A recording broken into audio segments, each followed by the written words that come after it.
Je déclare que, bien que Jésus-Christ est Dieu, il s'est dépouillé lui-même en prenant la forme d'un serviteur. Bien que Jésus-Christ est Dieu, il est devenu semblable aux hommes et a apparu comme un simple homme. Bien que Jésus-Christ est Dieu, il s'est humilié lui-même, se rendant obéissant jusqu'à la mort, et même à la mort de la croix.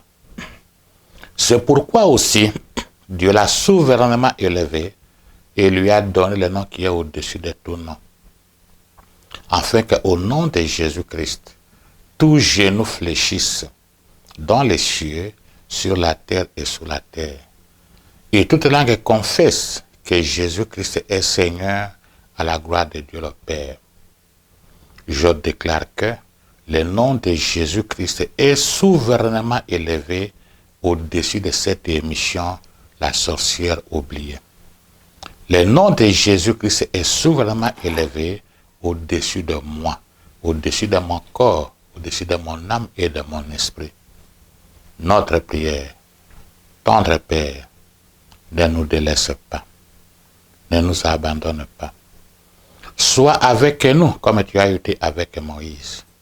Exaucez-nous comme tu as exaucé Moïse, afin que l'ignorance ne nous résiste pas tant que nous vivrons, ou du moins, nous n'aidions pas l'ignorance à nous résister tant que nous vivons.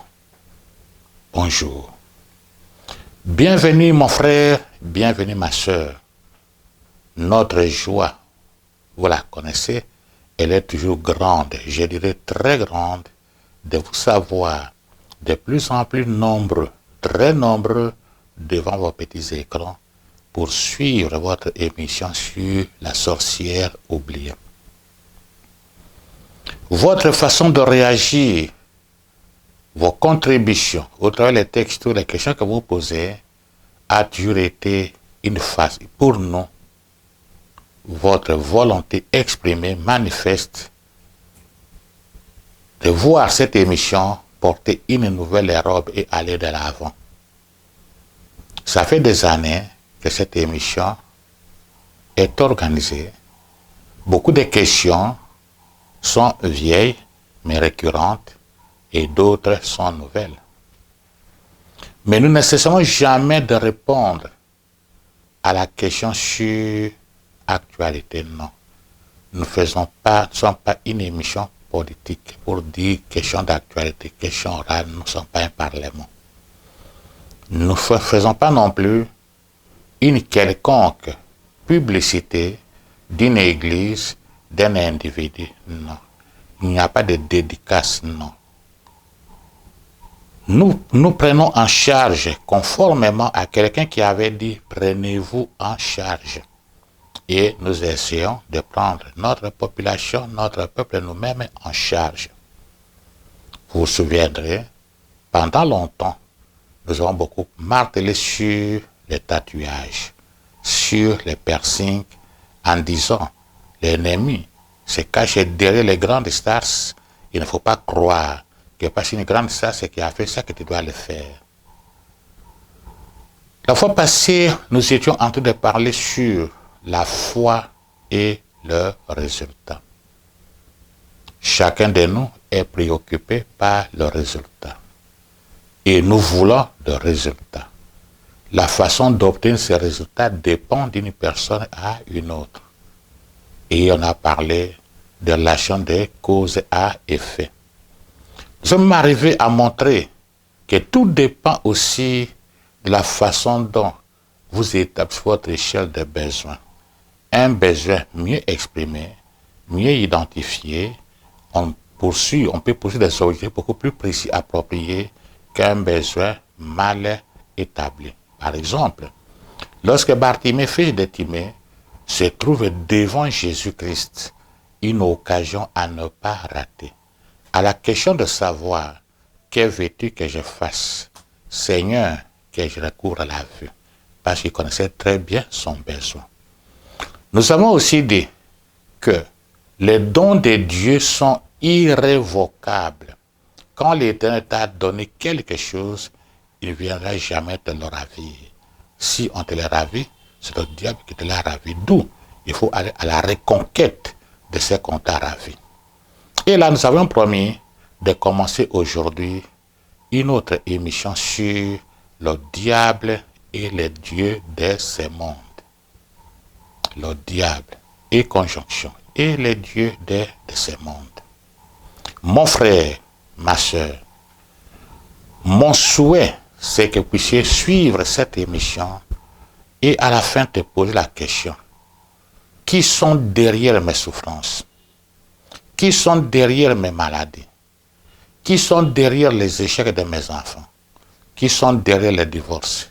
Qui sont derrière? Si nous comprenons, alors, dans notre décision d'aller à la reconquête de ce que le diable nous a volé, nous saurons mieux nous organiser, nous préparer pour aller reconquérir.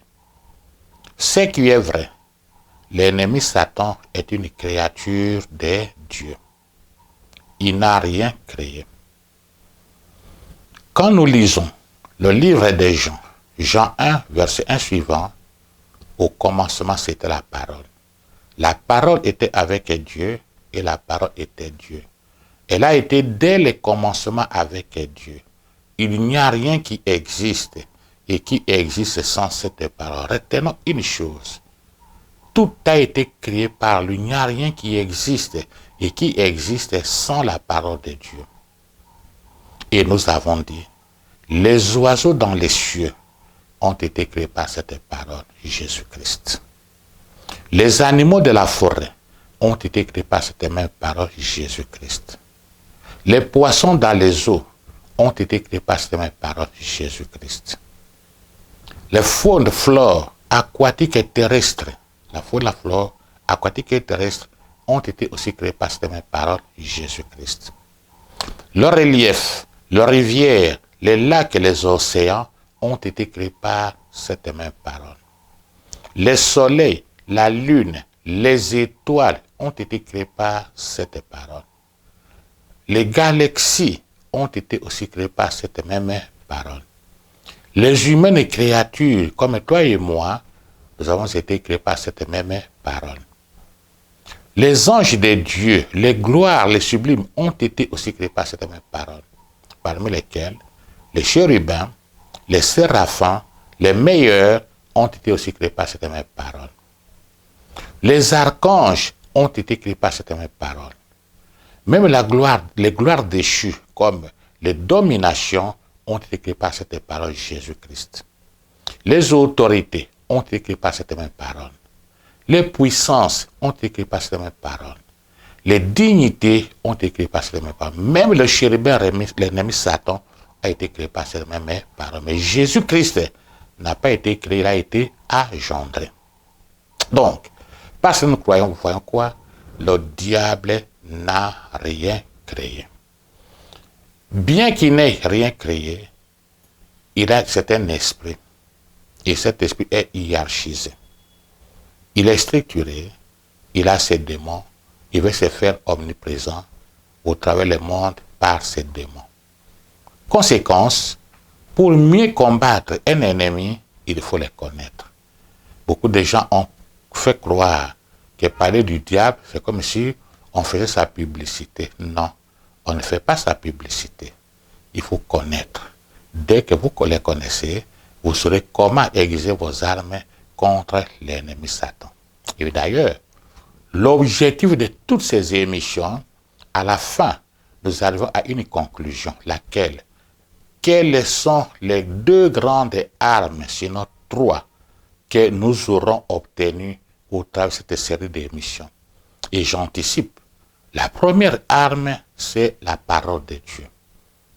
La deuxième, le sang de Jésus-Christ. Et l'ensemble de tout cela, la foi. Voici les 3 que nous avons. Alors, revenons sur l'ennemi Satan pour dire, il n'a rien créé. Alors, sur cette terre, qui ont le droit légal de rester sur la terre? Ceux qui ont le droit légal d'habiter sur la terre, les êtres qui ont un corps matériel. Quels sont les êtres qui ont un corps matériel? Toi et moi, nous avons un corps de chair, un corps matériel. Les animaux que nous voyons ont aussi les corps matériels. Les oiseaux ont des corps matériels. Les poissons dans les eaux ont des corps matériels. Donc, tous n'ont le droit légal d'habiter sur cette terre que ceux qui ont un corps matériel. Même les arbres ont aussi des corps matériels. Mon frère, ma soeur, retenez cela. N'a le droit d'habiter sur la terre que ceux qui ont les corps matériels. Alors l'ennemi Satan, lui n'a pas un corps matériel.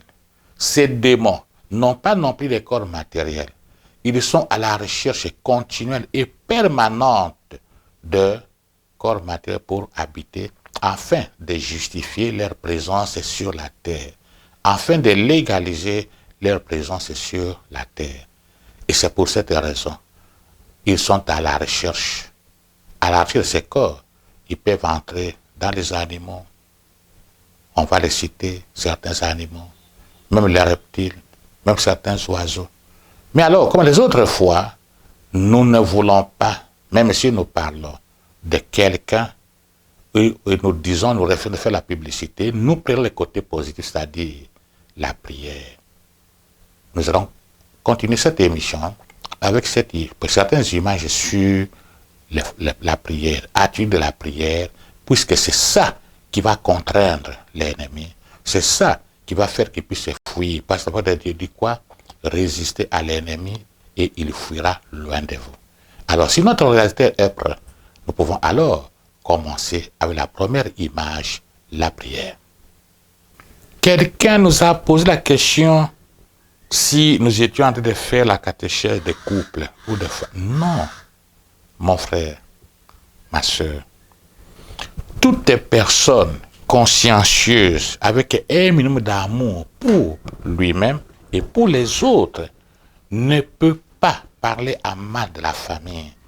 Et pourquoi? Si Dieu le Tout-Puissant, le Créateur du ciel et de la terre, a choisi une famille pour son Fils Jésus-Christ, à combien plus forte raison, toi et moi, ne serons-nous pas dépendants de la famille? N'accordions-nous pas de l'importance à la famille? Donc là, nous voyons une famille, papa, maman, en train de lire la Bible. Mais quand vous regardez ces messieurs ici, certainement qu'ils ne voient même pas grand-chose. Mais tout ce qu'on apprend tout petit, on devient expert après un certain âge. Il faut savoir remettre les mains ensemble. Il faut savoir réunir les mains. Il faut savoir mettre les deux mains ensemble, fermer les yeux et dépendre de son Dieu. Donc, l'ennemi Satan et le Dieu de ce monde montrent quoi? Le chérubin rebelle, l'ennemi Satan, est une créature de l'Éternel, notre Dieu. Nous venons de le dire, il n'a rien créé.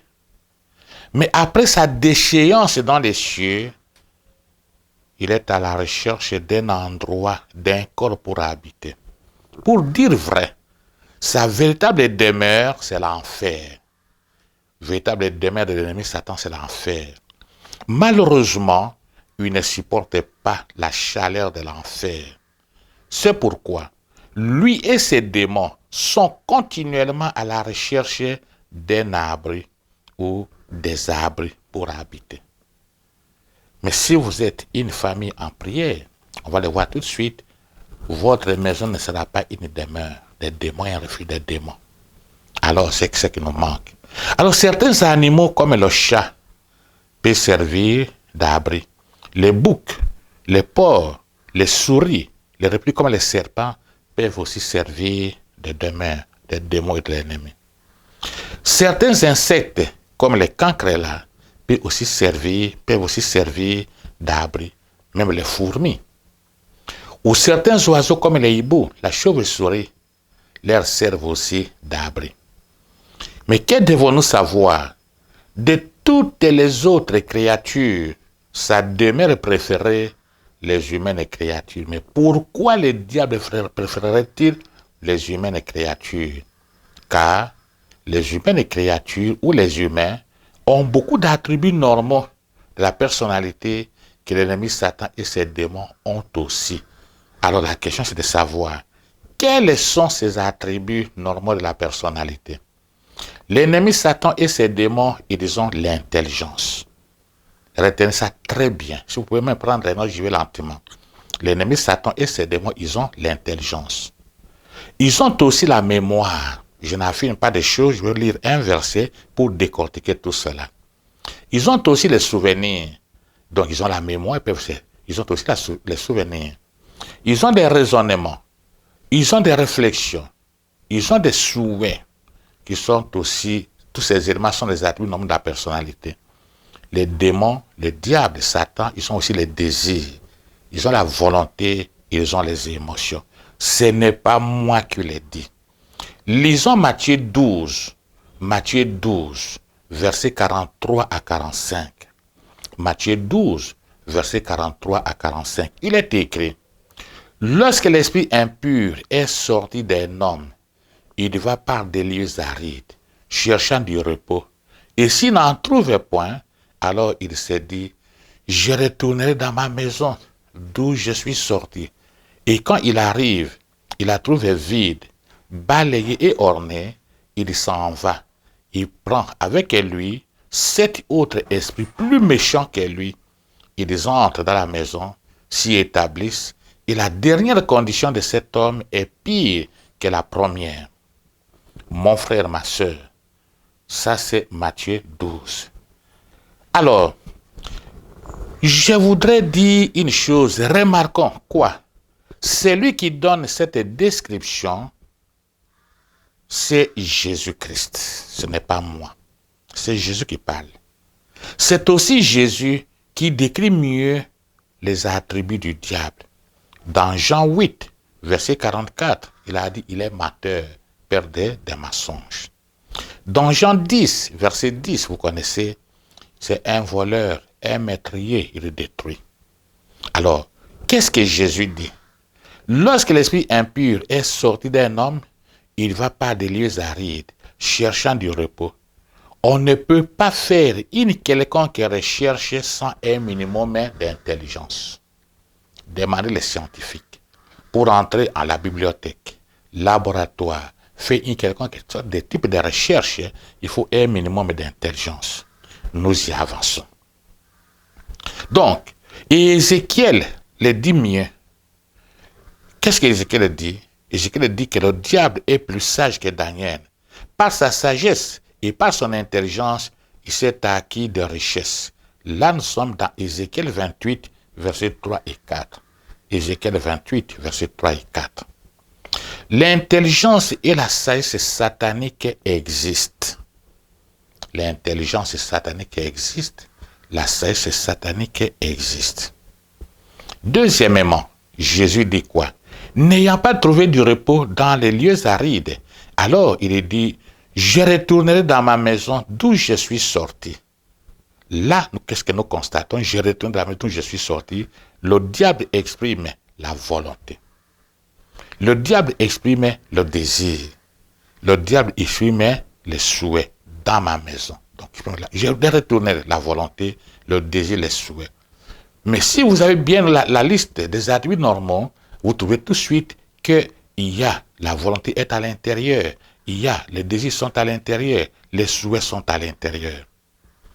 Quand il arrive, il la trouve vide, balayée et ornée. On n'a pas beaucoup prêché sur la maison vide. Je ne sais pas, mais On n'a pas beaucoup parlé de maisons vides. Quand tu chasses les démons, il faut que l'espace autrefois occupé par ces derniers soit occupé par la parole de Dieu. Quand tu chasses les démons, il faut que l'espace occupé par ces derniers soit occupé par le Seigneur Saint-Esprit, soit occupé par le Seigneur Jésus-Christ. Donc, lorsqu'ils arrivent, ils se mettent à chercher la maison où ils avaient habité. Dans un quartier, ils commencent à chercher, à retrouver. Alors, s'ils retrouvent le fait de retrouver, ils font faire quoi? Les constats. Qu'est-ce qui a changé pendant qu'ils étaient absents?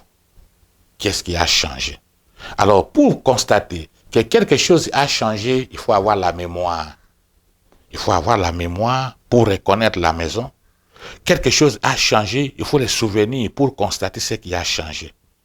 Alors, lorsqu'ils ont fait ces constats, ce qui a changé, ce qui n'a pas changé, la maison, elle est vide, elle est balayée, il ne reste pas. Il s'en va, il va prendre avec lui cet autre esprit plus méchant.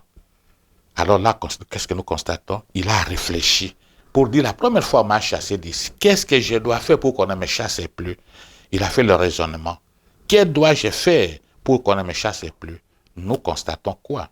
Nous constatons que ces attributs-là, l'homme les a aussi. L'homme a l'intelligence, l'homme a la mémoire, l'homme a les souvenirs, l'homme a le raisonnement, l'homme a la réflexion, l'homme a les souhaits, l'homme a les désirs, l'homme a la volonté. Mais alors, il y a quelque chose qui n'est pas cité. Jacques 2, verset 19. Jacques 2, verset 19. Tu crois qu'il y a un seul Dieu, tu fais bien. Les démons les croient aussi et ils tremblent. Le tremblement. Les démons ont la foi. Une foi plus grande que celle des humaines créatures. La preuve, ils tremblent. Ils tremblent de quoi? Les démons tremblent de peur à l'idée que Jésus-Christ revient bientôt.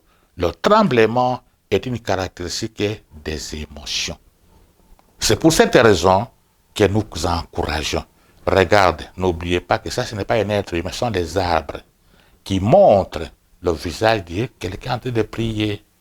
En d'autres termes, il faut savoir mettre les mains ensemble. Il faut savoir prier. En regardant quoi? Tu vas prier quoi? Lisez la parole de Dieu. Bien que Dieu soit souverain, bien que Dieu n'écoute les conseils de personne, il est conseillé par sa propre volonté. Bien que Dieu, il est vraiment autosuffisant, ce Dieu-là est fortement lié par sa parole. Et d'ailleurs, la force du diable, c'est la fidélité de Dieu. Retenez ça. La force du diable, c'est la fidélité de Dieu. Alors, notre Dieu aime que nous puissions lui rappeler. C'est toi, l'éternel Dieu, qui a dit, je sais que l'erreur de juste ne vous permettra pas de partir, sauf s'il est contraint par une main puissante, mon Dieu, étends ta main. Regarde ces gens autour de quoi? De la parole de Dieu.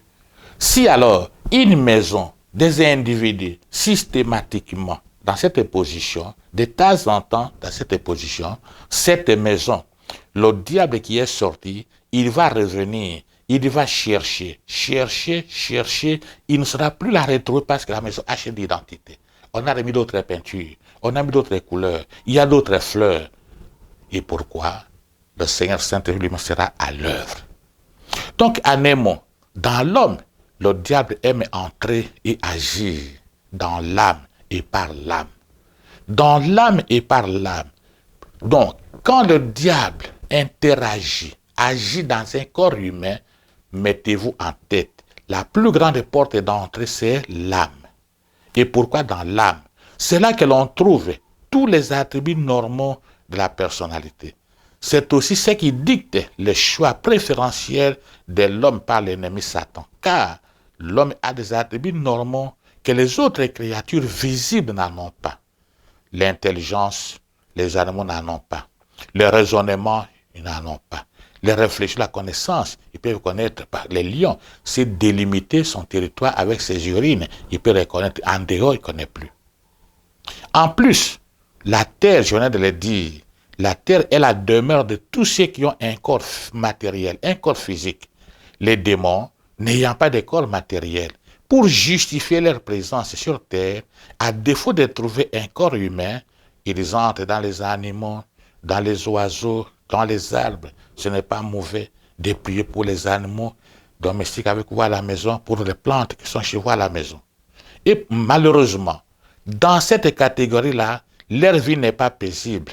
Leur vie n'est pas facile parce que les arbres, les animaux n'ont pas les attributs de la personnalité comme chez l'homme.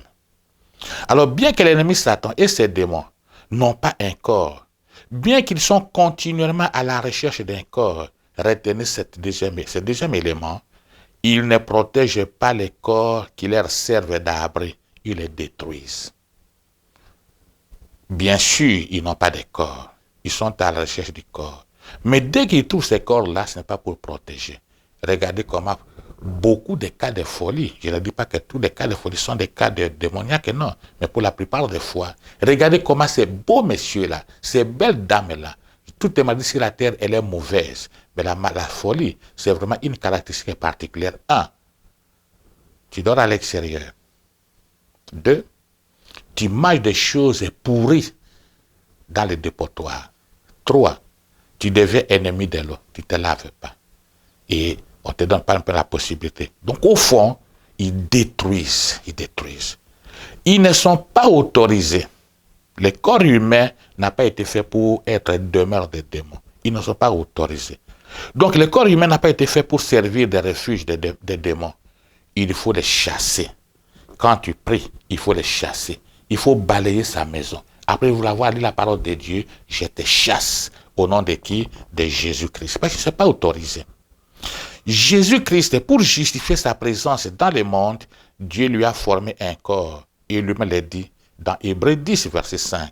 C'est pourquoi Christ, entrant dans le monde, dit, tu n'as voulu ni sacrifice ni offrande, mais tu m'as formé un corps. Jésus-Christ, Dieu lui a formé un corps. Pour avoir le droit légal sur la terre.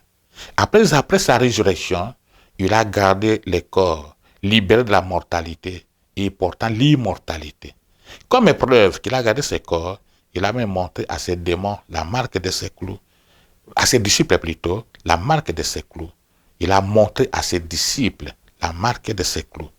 Il a montré aussi le côté ouvert. Là, nous sommes dans Jean 20, versets 25 à 27. Jean 20, versets 25 à 27. Comment celui qui n'a pas le droit légal de rester sur la terre est continuellement présent sur la terre? Ça, c'est une très belle question que nous devons nous poser. Comment le diable, qui n'a pas le droit légal de rester sur la terre, est continuellement présent sur la terre? Comment celui qui n'a pas le droit légal de rester sur la terre est continuellement présent sur la terre?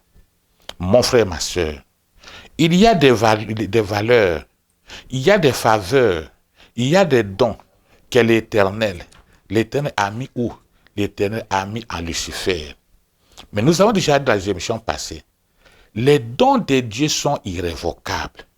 Comme les dons de Dieu sont irrévocables, à sa déchéance du ciel, l'ennemi Satan a conservé tous les acquis qu'on lui a donnés par le Créateur. Non seulement que ça lui sert, ça lui donne une supériorité sur les humaines et créatures, mais il utilise la ruse, il utilise les mensonges pour tout ravir, jusqu'à détourner l'homme de son Créateur.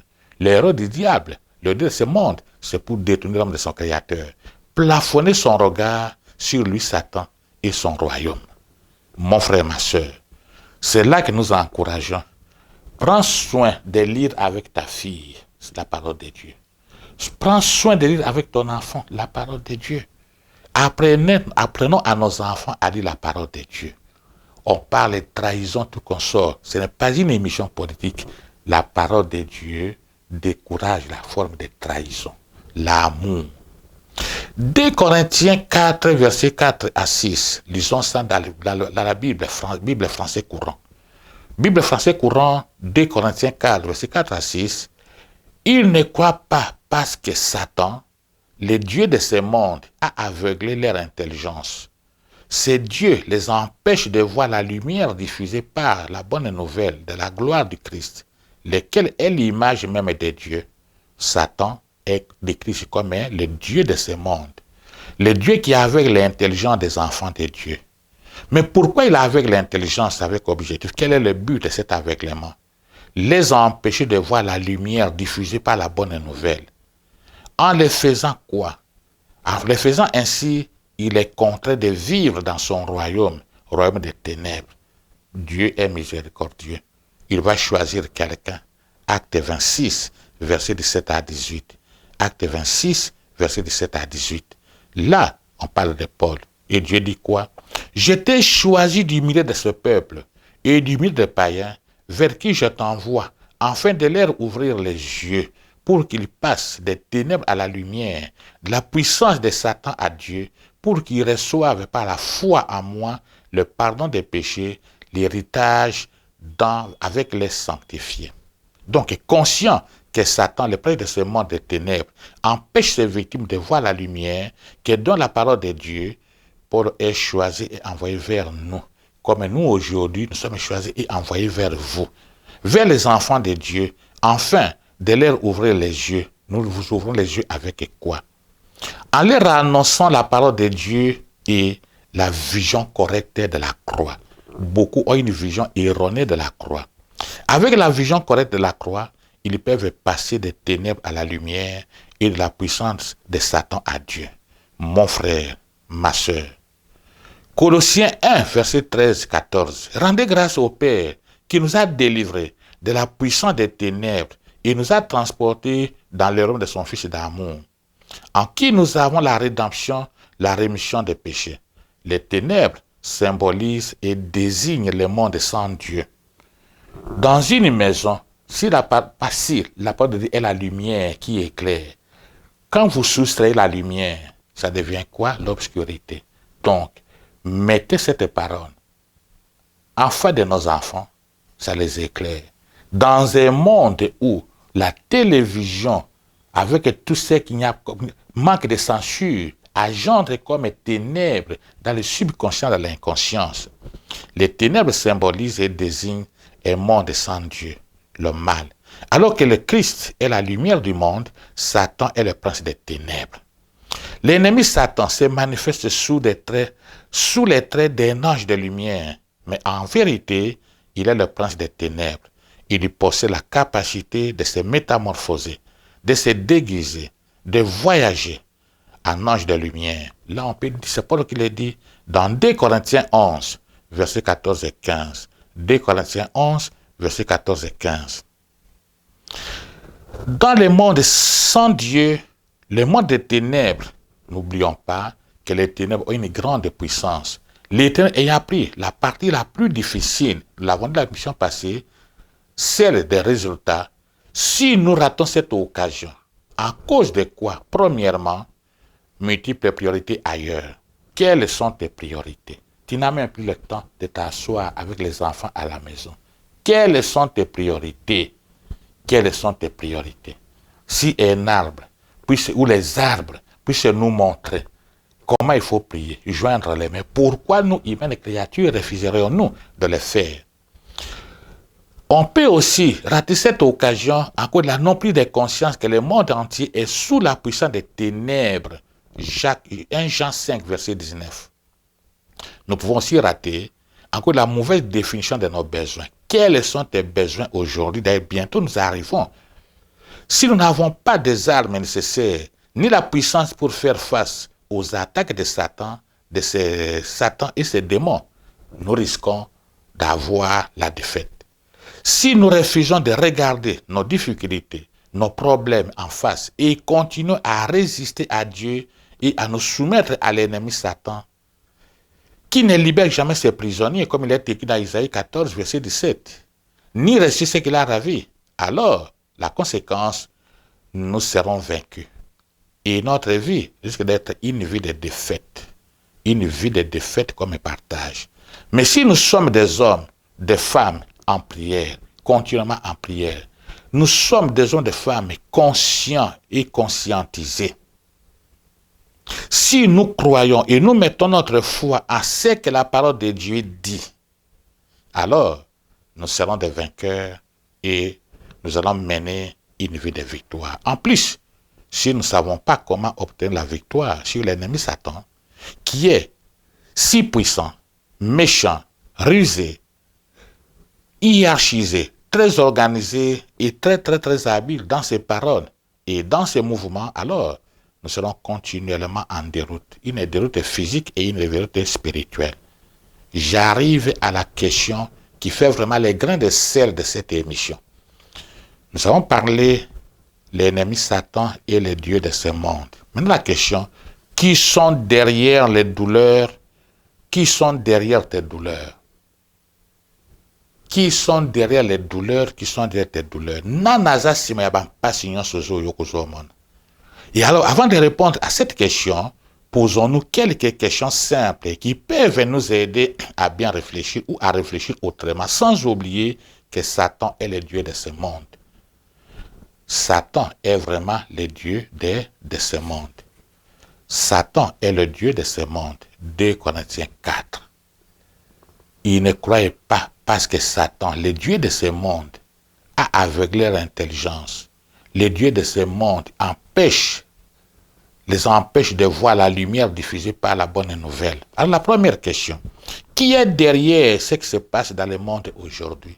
Les guerres par-ci par-là, même chez nous, quand j'apprends qu'il y a 12 millions de personnes qui ont été tuées, quel génocide!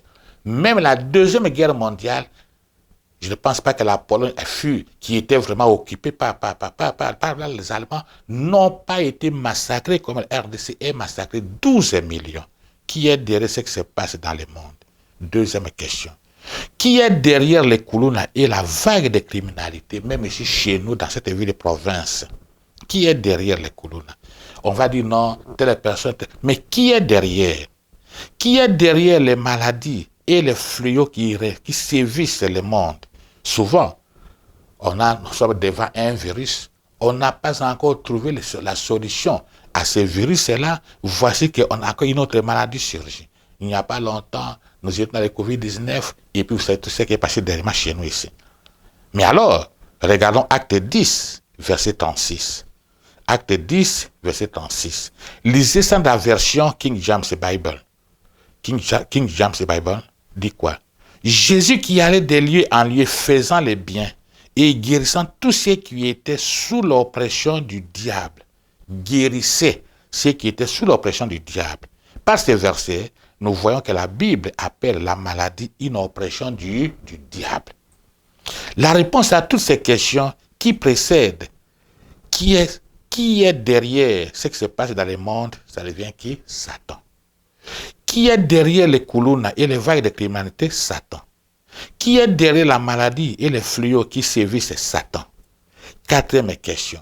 Qui est derrière le modernisme qui nie la parole de Dieu, fait même voter des lois au Parlement, mariage homosexuel, les transgenres? Satan. Ce ne sont pas les députés là, c'est Satan.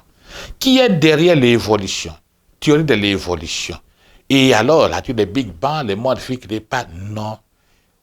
Qui contredit ce que la Bible donne comme origine de l'être humain? Satan. Qui est derrière les fausses doctrines et les multiples églises qui nient la croix et prêchent même une mauvaise croix? Son rôle pour les humaines créatures, c'est Satan. Qui est derrière l'esprit des ténèbres qui enveloppe les multitudes et les entraîne jusqu'à l'esclavagisme, drogue, alcool, avortement, masturbation, ce que vous voulez? Satan. Qui est derrière les différentes coutumes, traditions qui contredisent ainsi par l'Éternel, l'ennemi Satan? Maintenant, je pose la question, qui est derrière tes douleurs? Qui sont derrière tes conflits avec ton mari, ta femme? Qui sont derrière tes conflits avec tes enfants? Alors, là, nous disons que c'est l'ennemi Satan. C'est lui qui est vraiment derrière. Les humains ne sont que des vecteurs que lui utilise. La réponse devient simple, Satan. Mais ainsi, aller à la reconquête de ce qui t'a été ravi, c'est aller en guerre contre les princes des mondes des ténèbres. Aller à la reconquête, c'est aller en guerre contre les chérubins rebelles. Aller à la reconquête, c'est aller en guerre contre Lucifer et ses démons. Donc, pas de blagues. Cette émission consiste à dire quoi? Pas de blagues. Parce qu'il faut aller à la reconquête. Mais il faut aller à la reconquête contre qui? C'est Satan qui est derrière. C'est ces démons qui sont derrière. Alors, comme ces êtres-là sont des êtres immatériels, la meilleure façon de les vaincre, c'est par la prière. Il faut être en prière. Une famille en prière. Un homme en prière. Une femme en prière. La Bible, elle, c'est le livre qui transforme, qui même change l'identité. N'oubliez pas de joindre les mains, comme cet enfant. Il a appris, il commence à le faire, comme cette maman. Qu'est-ce que nous avons voulu dire aujourd'hui? Ce que nous avons voulu dire aujourd'hui, l'ennemi Satan, le chérubin rebelle, n'a rien créé. Il n'a pas le droit légal de rester sur la terre parce qu'il n'a pas un corps matériel. Pour justifier sa présence sur la terre, lui devrait être en enfer. Mais comme il fuit l'enfer à cause de la chaleur, il est à la recherche d'un corps pour habiter. En défaut de trouver les corps, il cherchait des animaux, les plantes. On a cité certains animaux, on a cité les arbres, les insectes. Mais vraiment, les corps préférés, une créature préférentielle pour l'ennemi Satan, c'est le corps humain. Et pourquoi il préfère l'homme? Parce que dans l'homme, il y a les attributs normaux de la personnalité, que les autres créatures n'en ont pas. Et c'est Jésus qui nous a montré cela dans Matthieu 12. La plus grande question a été, qui est derrière les maux qui sévissent le monde? Qui est derrière tes pertes, tes souffrances? Et nous avons répondu, c'est l'ennemi Satan qui est derrière. Si tu veux en guerre pour pouvoir récupérer ce qu'on t'a ravi, mets en tête que la véritable guerre, pour pouvoir ravir ça, il faut aller en guerre contre l'ennemi Satan. Il faut aller en guerre contre ces démons. C'est ceux qui sont derrière. Je déclare que, bien que Jésus-Christ est Dieu, il s'est dépouillé lui-même en prenant la forme d'un serviteur. Je déclare que, bien que Jésus-Christ est Dieu, il a pris la forme d'un être humain, il a pris comme un simple homme. Bien que Jésus-Christ est Dieu, il s'est humilié lui-même, se rendant obéissant jusqu'à la mort, et même à la mort de la croix. C'est pourquoi aussi, Dieu l'a souverainement élevé, et lui a donné le nom qui est au-dessus de tout nom, afin qu'au nom de Jésus-Christ, tout genou fléchisse dans les cieux, sur la terre et sous la terre, et que toute langue confesse que Jésus-Christ est Seigneur à la gloire de Dieu le Père. Je déclare que le nom de Jésus-Christ est souverainement élevé au-dessus de cette émission et au-dessus de toutes les personnes qui suivent cette émission. Notre prière, tendre Père, ne nous délaisse pas, ne nous abandonne pas. Sois avec nous comme tu as été avec Moïse. Exauce-nous comme tu as exaucé Moïse, afin que l'ignorance ne nous résiste pas tant que nous vivrons, ou du moins, l'ignorance ne nous résistera pas tant que nous vivrons. Si pendant ce temps, Jésus-Christ n'est pas encore revenu, parce qu'il a dit qu'il va revenir, alors la fois prochaine, nous allons parler du cœur, la foi et l'homme. Bonjour.